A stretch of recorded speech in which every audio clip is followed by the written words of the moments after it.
books and newspapers. But more than this, I had not felt the country for 25 years. In short, I was writing of something I did not know about, and it seems to me that in a so-called writer, this is criminal. My memories were distorted by 25 intervening years. Once I traveled about in an old bakery wagon, double-doored rattler with a mattress on its floor. I stopped where people stopped or gathered. I listened and looked and felt, and in the process had a picture of my country, the accuracy of which was impaired only by my own shortcomings. So it was that I determined to look again, to try to rediscover this monster land. Otherwise, in writing, I could not tell the small diagnostic truths which are the foundations of the larger truth.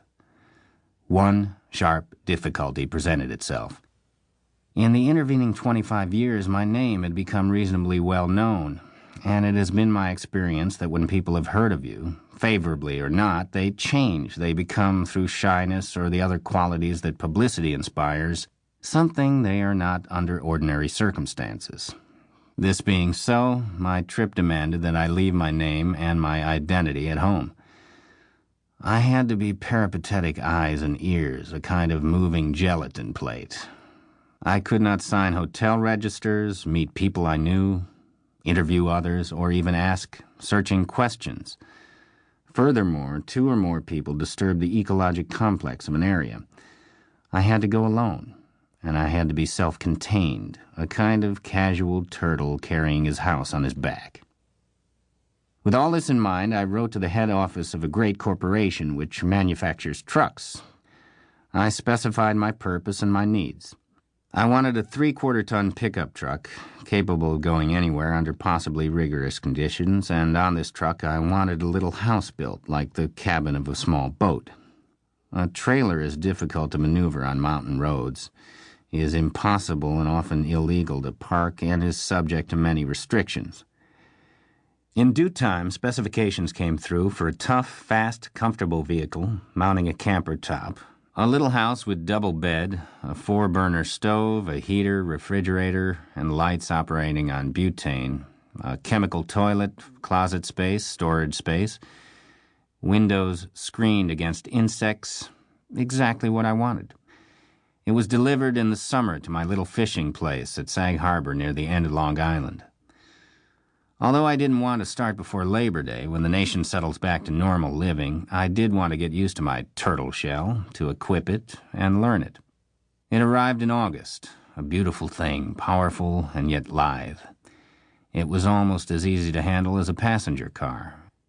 And because my planned trip had aroused some satiric remarks among my friends, I named it Rocinante, which you will remember was the name of Don Quixote's horse. Since I made no secret of my project, a number of controversies arose among my friends and advisors. A projected journey spawns advisors in schools. I was told that since my photograph was as widely distributed as my publisher could make it, I would find it impossible to move about without being recognized. Let me say in advance that in over 10,000 miles in 34 states I was not recognized even once. I believe that people identify things only in context. Even those people who might have known me against a background I am supposed to have in no case identified me in Rocinante. I was advised that the name Rocinante painted on the side of my truck in 16th century Spanish script would cause curiosity and inquiry in some places. I do not know how many people recognized the name, but surely no one ever asked about it. Next, I was told a stranger's purpose in moving about the country might cause inquiry or even suspicion. For this reason, I racked a shotgun, 2 rifles, and a couple of fishing rods in my truck, for it is my experience that if a man is going hunting or fishing, his purpose is understood and even applauded. Actually, my hunting days are over. I no longer kill or catch anything I cannot get into a frying pan. I'm too old for sport killing. This stage setting turned out to be unnecessary. It was said that my New York license plates would arouse interest and perhaps questions, since they were the only outward identifying marks I had. And so they did, perhaps 20 or 30 times in the whole trip. But such contacts followed an invariable pattern, somewhat as follows.